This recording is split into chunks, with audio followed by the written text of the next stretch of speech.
বিশ্ববিদ্যালয় কোনো আন্দোলন করে ব্যর্থ হয়েছে এমন কোনো ইতিহাস এখনো নেই। এর আগেও দেখেছি যে হাইকোর্টের রায় ঢাকা বিশ্ববিদ্যালয়ের ছেলেমেয়েরা মানে না। সুতরাং আমাদেরকে হাইকোর্টের ভয় দেখিয়ে আসলে তেমন কোনো লাভ হবে না বলে আমরা মনে করছি। কোন একটা ষড়যন্ত্র তো কাজ করছে, যেটা এখনো স্পষ্টভাবে জানা যাচ্ছে না।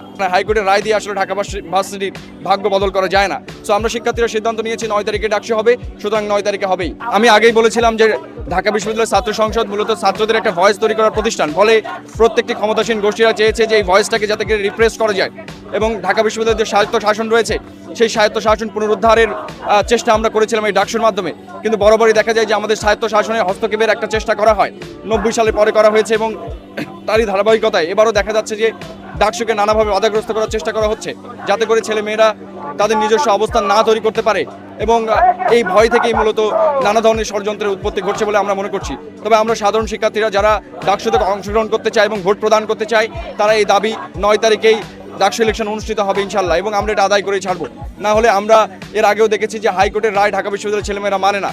এর আগে আমরা হাইকোর্টের রায়কে চ্যালেঞ্জ করে কিন্তু আন্দোলন করে গিয়েছি জুলাইয়ে। সুতরাং আমাদেরকে হাইকোর্টের ভয় দেখিয়ে আসলে তেমন কোনো লাভ হবে না বলে আমরা মনে করছি। এজেন্টটা তো আমরা জানি না, তবে সবসময় তারা ছাত্রদেরকে ভয় পেয়ে থাকে, যার কারণে সংগঠনগুলোর মধ্য দিয়েই ঢাকা বিশ্ববিদ্যালয়ের যে সেটেলমেন্ট সেটা তৈরি হতে থাকে। যে সংগঠনগুলো এখানে ক্রিয়াশীল রয়েছে তারাই সবসময় ঢাকা বিশ্ববিদ্যালয়ের সেটেলমেন্টে কাজ করে থাকে। এর বাইরে যে ভয়েসটা তৈরি হয় সেটা হচ্ছে ডাকসু, এই সেটেলমেন্টের বাইরে। ফলে তারা সবসময়, আপনি দেখবেন এর আগে যে 8টা ডাকসু ইলেকশন হয়েছে, প্রত্যেকটাই যারা ক্ষমতার কাছাকাছি রয়েছে তাদেরকে কিন্তু ডাকসুতে তারা পাশ করে নাই।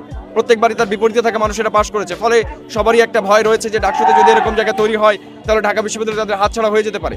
সেই জায়গা থেকে আমি মনে করি যে কোন একটা ষড়যন্ত্র তো কাজ করছে, যেটা এখনো স্পষ্টভাবে জানা যাচ্ছে না। অবশ্যই ডাকসু ইলেকশন 9 তারিখে হতেই হবে, না হলে আমরা রাজপথ ছাড়বো না। এবং ঢাকা বিশ্ববিদ্যালয় কোনো আন্দোলন করে ব্যর্থ হয়েছে এমন কোনো ইতিহাস এখনো নেই। না, এটা ঠিক স্পষ্টভাবে বলা যাচ্ছে না। অনেক জায়গায় আমরা দেখছি যে ব্যারিস্টার জ্যোতির্ময় বড়ুয়া তাদের অনেক অ্যাফিলিয়েশন রয়েছে, নানা ধরনের যে নিষিদ্ধ ঘোষিত ছাত্রলীগ রয়েছে, সেই সব জায়গা থেকেও চেষ্টা হতে পারে।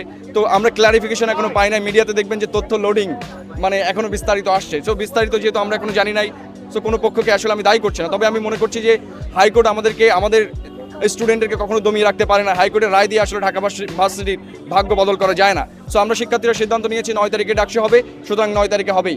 এটার ব্যত্যয় ঘটলে আমরা বাকি যে ব্যবস্থা সেটা আমরা নিতে পারি আন্দোলনের মাধ্যমে। আমরা জানি কীভাবে আন্দোলনের মাধ্যমে সবকিছু আদায় করে নিতে হয়।